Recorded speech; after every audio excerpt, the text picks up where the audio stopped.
From San Antonio, Texas, home of the Alamo, the Riverwalk, and the World Heritage San Antonio Missions, this is the ExitMap Podcast, hosted by John F. Dini, the exit planning coach.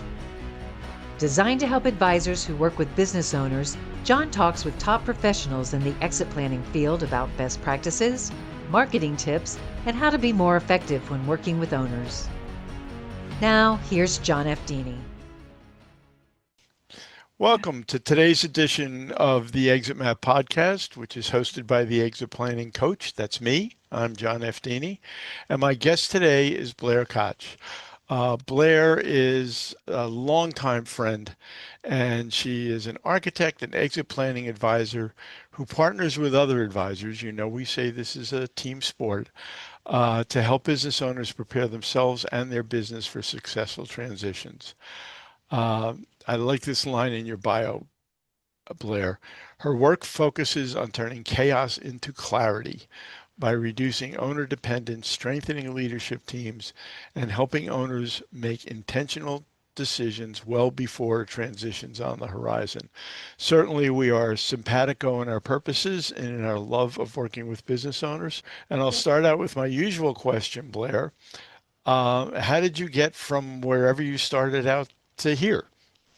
It's a great question. Well, I actually started in little companies, IBM, General Motors, EDS, to date myself. And that's where I learned how not to do things, which sounds odd, but it really was such a great training ground for how not to do anything, how not to run a business, how not to treat people.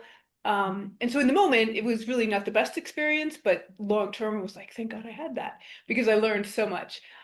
From there, I went and did startups, I helped take one company public, which was back in the 80s when you actually had to be profitable for a fair amount of time before you could consider an IPO. Oh, what a silly criteria. I know, Yeah. craziness. It was an amazing, so much fun and energy and pure chaos, but like it was an amazing opportunity. And I'm glad I had that. And then from there, right after we IPO'd, I realized that the executive team, there were a few of them who had no idea how to run a publicly traded company. Even then, I was, at that younger age, I was like, yeah, nope. And so I left and I joined a company in the same space. I was in technology, in the call center, telecommunications space. And I joined a company that had IPO'd like about a month before my other company did. I stayed there in 10 years, taking new products into new markets. Half the team I managed was overseas. Uh, awesome. And then they got too big. I'm a change agent. I like to make things happen and happen fast. And so the bigger an organization gets and the more political it gets, for lack of a better word, the less happy I am. Mm. Because I'm like, let's just go do it. Then it was a few more startups. And then in 2000, I hung out my own shingle and here I am today. And the small to mid-sized business is truly my passion. And if I can help get Main Street healthy, like that's my contribution and gift back to our communities. Well, and it's true. The pleasure of having an impact, it's hard to beat. It really is, and it's hard to do in companies the size of what you were talking about. You know, um, so when you meet a new client, somebody refers somebody to you, not particularly exit planning because I know you are a tab business owner too, as I am. So you also run peer groups, and you do other consulting and you speak. Um, it says in my bio on my book flyleafs, people call me a serial entrepreneur, but I'm just chronically unemployable. I don't work and play You well and me with both. others. Yeah. So so I know what it's like. So first client, somebody says, I'm thinking of getting out of my business, or my business isn't running well, or my key employee just left and I don't know what to do. And somebody says, call Blair, she'll help you out. How do you start that conversation with a new client? Great question. Like you, I think you're right. I just want to have a conversation. I very intentionally try not to go in with any one idea in my head as to what the solution might be, because in fact, a business owner, a CEO, whatever, like there's so many things. If they're in the center of a circle, there's all these tentacles coming off of challenges that they could have that could mean any number of solutions. And so I think it's important to start with just like get to know them, start to build that relationship and that rapport. Because once I give them questions to open up to me, and I open up and share things with them, because the more I can get them to share with me about the person as a human being, not just their business, but their life, what do they want? Family, what are things they want to go do? Because then I can use that as an anchor to be like, okay, I think I get it, and now and then, in that follow-up conversation or whatever, I can start to ask questions that take it in a direction of, what best suits them at that time. And maybe it's multiple things. Like decide if I pitch, one thing or whatever, but it's getting to know them. And ultimately, it's easy to say always plan with the exit in mind. Once you're into it, well, first, some don't even do that. But once you're into the business, it's hard to think about that and that Sure. transition. And so it's like, okay, well, in order to help get you to here, we want you to start to have that personal vision and that quality of life, be the CEO of your life. You don't have to retire to do that. We can do that now. And so that opening conversation is really, it sets the stage. It's the building of the trust. Um, the relationships I have, they're deeply intimate, personal relationships. And that's why, you've experienced this as well. That's why we work with people for 5, 10, 15 years, because we're close. We know their team, we know their families, we know the stuff they go through, which allows us to then really set the stage and provide, okay, here's the next best thing to move you forward. Yeah. Oh, great. And what we talk about, and you and I have talked about before, is the coaching approach. And that is questions. A long, long time ago, before you even knew me, which, believe it or not, was back in the last century, um, I was truly a consultant. I was going around to hospital systems around the country with the answer. You called me in because I had the answer, and you described your problem, and I said, ta-da, I have the answer. I got bored stiff. I mean, all we were doing, we were making great money, but all we were doing was the same damn thing in every single client, every single place, and working with smaller businesses, working with owners. Uh, every single one of them is different. There is no set solution for all of them. And even if you have an idea of what quote unquote the answer is, it doesn't mean that they can do it. They might not have the people, they might not have the money, they might not have, like, whatever it is, it's like, well, you ultimately need X, but I'm thinking like, but well, you're not there. Right? So it's Yeah, like, let's step back here, and how do we help get you there? What yeah. are and a lot of the things that we hear, you and I, is time. I don't have time. Hmm. And famous last words. And so, one of the things I come back with a lot on that is you do have time. We all have the same amount of time. You have too much on your plate. And so we need to help you let go of control, whether it's to your team, to outsource, a combination, because then you will have time to focus on the things you need to focus on that move you towards, your exit, your transition, your vision, whatever we're anchored on there. Well, in the exit map assessment, the very first thing that we ask anybody that goes online to take the 15-minute online questionnaire is, when do you want to step back from your business as opposed to when do you want to leave your business? Very different questions. Yes, they are. And you had something, we were doing some preliminary stuff, and you had a question in here that was terrific. Um, oh, it was your very first one. I highlighted the wrong part. Here, you and I have both worked with owners who say they want to get out of the day-to-day. This is your question. This is not my question. You wrote this. From what you've seen, what usually gets in their way when they say they want to get out of the day-to-day? They're in the way. They are the problem. Almost always. They are the bottleneck. You cannot do it all, right? You have to let them go. You have to make the mistake. and let your people make the mistake. You know, bumps and bruises are good, broken bones we don't want, but that is like it's you. Yeah. You've built it to a certain point. You want to go bigger, you want to get out of it. But when you transition out, whether you're selling to third party, you know, whether it's M&A, whether it's employees, family, whatever, like you are going to be stepping away. You're going to be doing even less, and so you have to start to build that in before you're actually trying to do that exit. But they can't do it as well as I can. I know.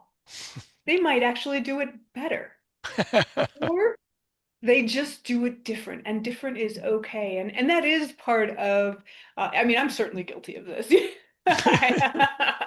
Welcome to the Lots of club. stories, Rick. But it's like, well, you know what? Like, I don't have the time to do it. I need to be focused on doing other things. And so I need to let them do it their way. And it might be better, or it just is going to be different, but it got done.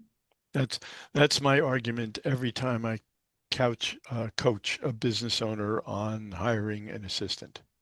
Right. What I say is go through your daily activities, and every time you're doing something, ask yourself, is this a $20 an hour job or is it a $200 an hour job? If it's not a $200 an hour job, why are you doing it? Yeah, Yeah, that's exactly right. And it is yeah, hard to let go. yeah. And it's a pain, right? Like, you know, we have to be honest about it. Like, oh my God, I got to find somebody, then I got to bring them on, then I got to train them. It's actually going to take longer than if I do it, right? It's so it's a journey, but the long-term results are so well worth it. When do you see them turn a corner? When do they start realistically saying, okay, this business or my presence in this business is not going to be eternal. Uh, there has to be something that comes after. What gets them to that point? I think it's a little bit different for many, but as a general response, what I see is once we get their teams going, get the right team in place, which, you know, easy to say, not always so easy to do. Sure. And we continue to let the team take on more, but not just having the team take on more, it's having that leadership team take ownership and start to think like an owner, even though they're not an owner, right? They were Mhm. like thinking about it. And then you start to push on the questions like, okay, you guys can be better. Yeah, we did this. Now you got to be better. Now you got to be thinking out 3 years, 5 years, you know, whatever it is. And then all of a sudden, the owner is like, this is different. This is good. And you know, it's in some cases, you know, it's the owners like not even active in the day to day. They're like, I can do this. Or yeah, I'm stepping out of the regular leadership meetings. And so that but there's that moment where they realize, like they believe, they feel it, they hear it, right? Um, that their team can handle it. I think believing it is really the thing. I recall a contractor I worked with for years, and a very, very successful guy, really smart guy. And I went to see him one day to do a coaching session, and he said, I just got back from a week of skiing. He said, my cell phone didn't ring. Right. He said, I got back and he had two businesses. And he said, there wasn't, he said, I had like a minimal amount of emails. It was mostly junk. And I went to the GM of my one business and I said, do you need me for anything? And he said, no. I went to the GM of my other business, said, do you need me for anything? He said, no. I thought it would feel a lot better than this.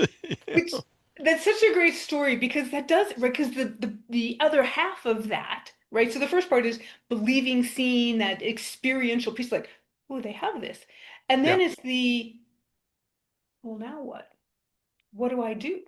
Hmm. What's my role? And it's the what do I do personally, right? Like the, you know, we all know you can only play so much golf, you can only travel so much, right? So Right. how do you actually fill that time with meaningful, purposeful things? But then there's also just them wrapping their head around, yeah, we can do it. Like without saying you're not needed, right? Like you've worked yourself out of a job. And so now if you're still involved in the business, what is that high level, whatever you call yourself, like what's that purpose and what are you doing that they actually really not their wheelhouse, right? Like, 'cause maybe it's something. I have a gentleman who's really big into sustainability. We've worked him out of a job. The whole team runs the organization. He spends, 3 months at a time in Sweden, learning Swedish, hanging out in the culture and whatnot. But he's a wonderfully visionary person and really big into sustainability. And so we have him working on ideas and projects that, like, they're definitely so forward thinking while the team runs the day to day and executes the plan. But for them, it's hard to kind of wrap their head around, like, well, what am I going to do? As you say, right? Nobody goes to a party and says, I used to be a business owner. Like, that Yeah. doesn't feel good. Yeah. Yeah. Yeah. Yeah. So, Well, and there's also the dopamine. yes, That is proven that making a decision gives you a little hit of dopamine, just like a cigarette or a shot of tequila or whatever else you use for dopamine hits. And they don't realize, we see in the assessments, so frequently I see my managers make all the day-to-day decisions in the business and I work a 60-hour week, you know, and why? One of why? those Yeah. one of What do those you things can't be true. right? You know, either you're not really working or they're not really making the decisions. Which one is it? You know. Correct. Which goes back to where we started, which is they're the ones getting in the way. Like, you Hmm. know what? You do not need to come to the office every day. In fact, you need to stop coming to the office every day because Yeah. so yeah, it's Yeah. a It's it's a a hard it's an interesting conversation. journey. It is. I'm going to take a break so we can pay for the podcast, and then we're going to come back and finish up with Blair Koch. Having a great time, Blair. I hope you're enjoying it. And Absolutely. we'll be back in just about 90 seconds. The fastest way to lose a client is to treat the exit as the finish line. The surest way to keep one? Make what's next part of the plan long before any transaction.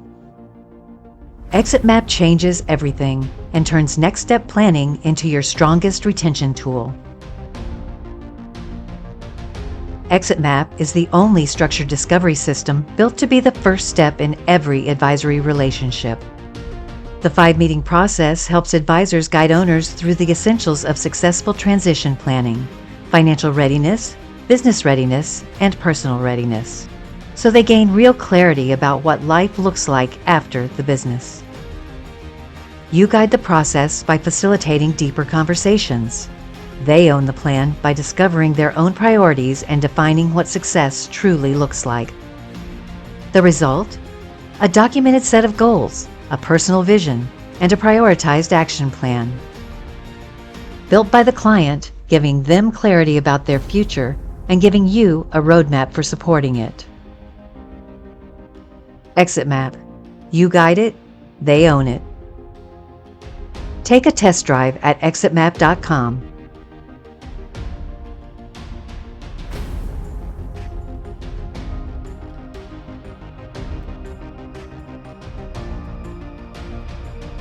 Welcome back to the ExitMap Podcast. I am John F. Dini, the exit planning coach, and I am talking with Blair Koch, who is a longtime friend and a longtime advisor to many, many business owners. Blair, although uh, when we put this out on YouTube, and by the way, I just found out that something like 60% of all podcasts are also videos now. It's a big trend. The podcast only or the audio only podcast is dying out. But Video's the new paragraph. yeah. So what I almost forgot what I was going to ask. Oh, your contact information for people that are still listening and not watching and they're driving in the car or something. Uh, we will put it on when we put it up on YouTube, but obviously we can't put it on audio. So just tell us, how do they get a hold of you if they want to talk to you? If you just search for Blair Koch, Koch, I will pop up in many places. That would be the easiest way, or just drop an email to Blair, Blair, at tab, denverwest.com. But the easiest way is just do a search and I'll pop up. Great. Thank you. Thank you. Um, in your experience, what is the earliest signal that they're ready to start talking about a transition? They're bored. I don't know if that's actually the earliest signal, but they do get a little bit bored with what's going on, and when they start to be like, yep, I have these people, right? They are handing more and more to their people on their own without even the coaching, right? And then it's okay, let's keep letting go and helping them recognize like what's happening. Like you've Mhm. grown your business, you've grown your people, you've grown your team. And now there's this part that you have to do, which is not just say, gee, John, that's a great idea, I'm going to go do it. You have to say, gee, John, that's a really great idea. Let me know if you need help. Mhm. And just let them go figure it out. So that's definitely a signal. Also, when they start themselves to be gone more, play more golf, more long weekends, more getaways, right? Is definitely a thing because they're like, yeah, I don't need to be here.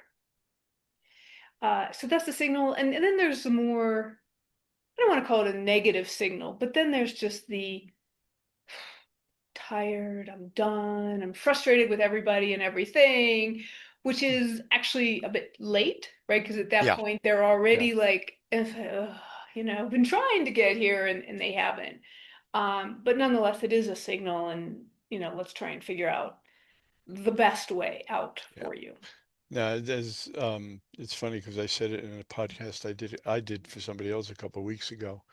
In the brokerage world, when an owner calls you up and says, I need to sell my company, I'm burnt out, the axiom is look at his financials. He burned out 3 years ago. Yeah. Yeah, Yeah, yeah. that is too late. Um, I tend to see that more in um, at the lower end, those smaller companies, because they are still, even though they've been doing it for 20 years or longer, right? Like they still are the business. yeah. They have not, uh, they've had a really good job. They've had a well-paying job. Having a good paying job does not mean you've built a performing asset, right? A business that works for you versus a business you work for. But that's where Yeah. I see more of that. Doug Tatum had a great comment. I brought him in to speak to my clients some years back. Doug was the founder of Tatum CFO, and he now works for one of the big investment banking houses. But he wrote a book called No Man's Land. Um, when the small business owner gets to the point that he can't run the business himself, and he said, you've built up a business that pays you 3 times what you could make as an employee somewhere else. Unfortunately, you're doing 3 jobs Correct. to make the money. Yeah, yeah, that is yeah, that is very true. And it's hard, it takes a lot of trust and patience and relationship building to be able to gently in a nurturing way and yet somewhat in your face, like help them start to see that. And then they're like, "Ah, there's no money, there's no this." Like they'll find every roadblock possible. I'm like, okay, yeah, well, let's make some choices. Your Yeah, business, your choice. Your life, your choice. yeah, yeah. Um, what's your best referral source? It's such a good question. And I'm gonna answer it, I'm gonna answer it two ways for you. So my best referral source is somebody who we have a relationship, they understand what I do, I understand what they do, and they recognize that good opportunity and they give a nice warm introduction. Hmm. That could be any label profession, right? It could be a broker, it could be a banker, it could be an attorney, a CPA, right? It could be any one of those or others, obviously existing tab members or other business owners. But ultimately, truly the best referral source where you get the highest quality referrals is by somebody who, like, they get it. They understand it. I've had them sit in on board meetings or be part of coaching sessions or leadership, development things, right? But they understand what we do and the challenges that the prospect is facing. So that's one answer. The other answer, right, if you're looking for that label, that functional thing, right, is interestingly, the business broker provides some good referrals. Because if they're doing their job right, they're out trying to build those relationships a few years, several years before the organization's ready. So, that's the warm it up, keep checking in, how can I help you, whatever, so that when the time comes for that owner to find somebody to sell their business, the broker's there. And the broker also has relationships with, we all have relationships with the same types of people. Sure. The broker's going to have the relationship with the owners and the bankers and the attorneys. And so they're a bit of a central hub in that respect.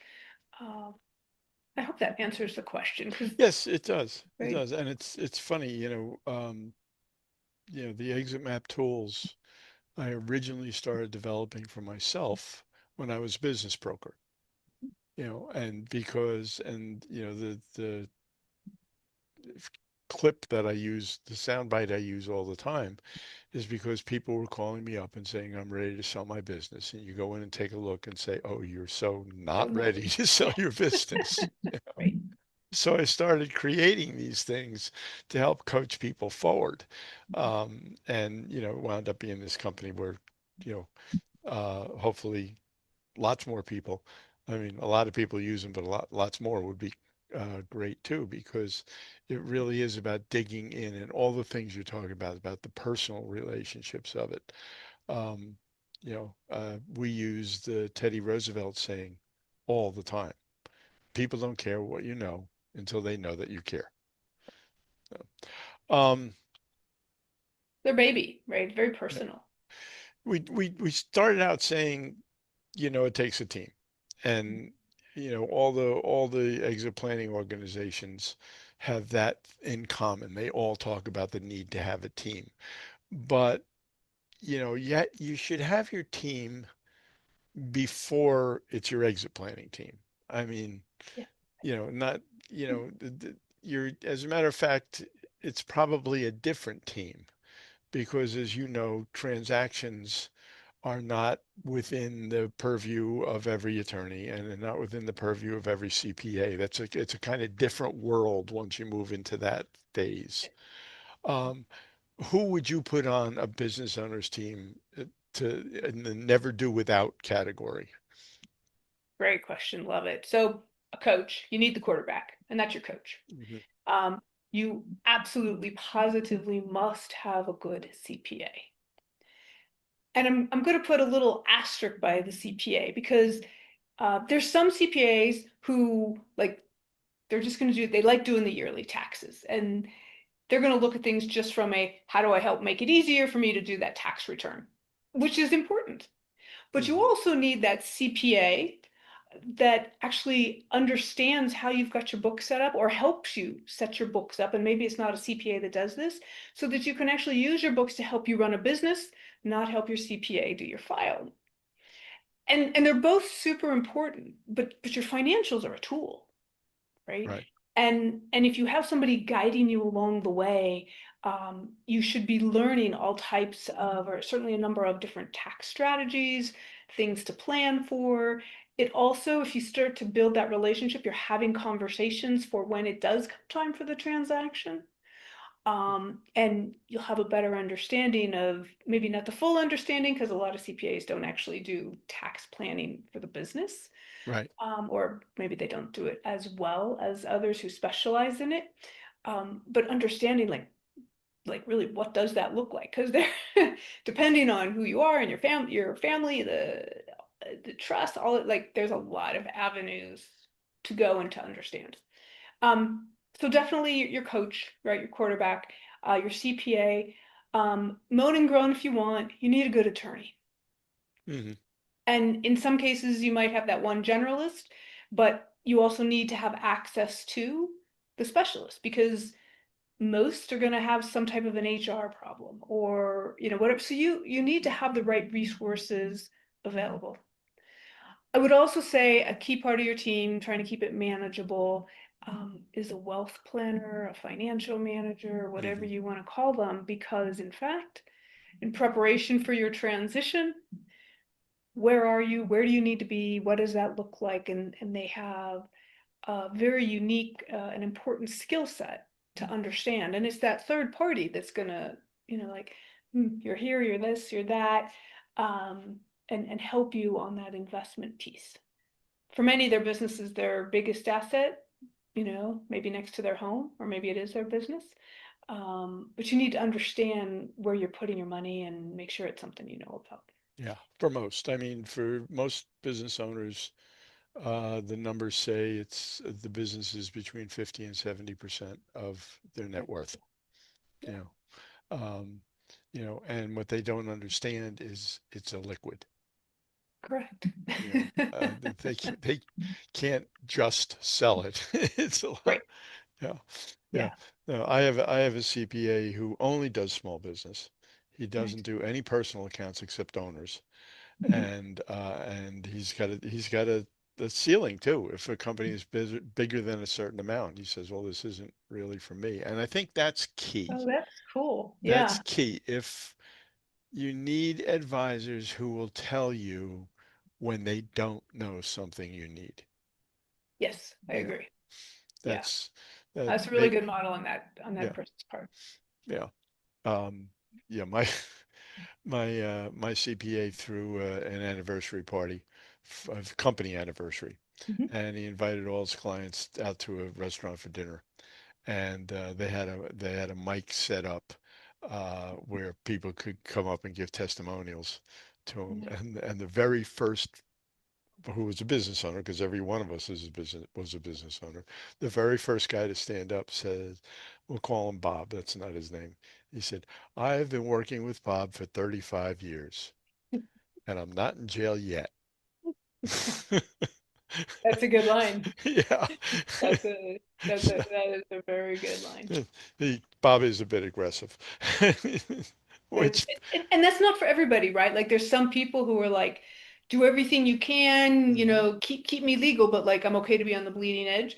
And then there's others who like I don't want any trouble, they're which is fine, right? right, It's not a right. right or wrong. It is a very Yeah, personal. I went with him after 2 years in a row, I had an argument with my then current CPA where I said, who is paying your bill? Because if the IRS is paying your bill, then do everything the IRS wants you to do. If I'm paying your bill, I want a slightly different approach. Right. Yeah. That is exactly right. Another piece to the answer to that question, and I do think that your core team should be smaller, but kind of extended. I think it is important to make sure that you build relationships with various bankers and people with access to capital. Mhm. Because again, and not, I mean, related to your transition, but like if you want to grow, oftentimes you're going to need capital to invest to allow that growth to happen. And depending where you are and what's going on in the economy, maybe it's a regular bank, maybe it's some other source, but just build those relationships when you don't need the money. Yeah. Yeah. Well, And even access it, the money when you don't need it for that. But those are important team members, even though they're less tied to this. yeah, they are. They are. I frequently talk to business owners who say, well, I let my line of credit expire because I wasn't using it. Use it, Yeah, bounce it around a little bit, draw it down, pay it back. right. But if you want to keep that credit facility for when you may need it, um, it's good. It's been a blast. As always, I enjoy talking to you. It's great to finally get you on the podcast. Good to be here. Any last pearls of wisdom that you want to throw out to the other advisors who listen to this? I think I have one. First of all, thank you so much for having me. It has been so much fun. Always love chatting with you.